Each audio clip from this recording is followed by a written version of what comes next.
There are several ways to create time off from within Busy Schedule. The first way is to click on the drop-down triangle menu and select Schedule Time Off. Add the information and click Create.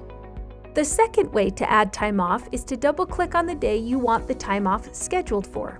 For example, if I want to give everyone paid time off on July 4th, I double-click on July 4th, click the Time Off header to toggle over to Time Off, click on Schedule Time Off, add the information and hit Create.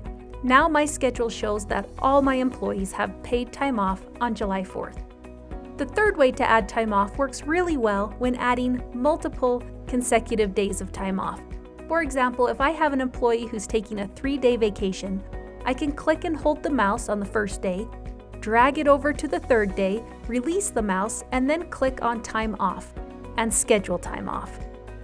All time off entries will appear on your schedule, including employee time off requests, but only after they have been approved, making it easier and more efficient to create your work schedules.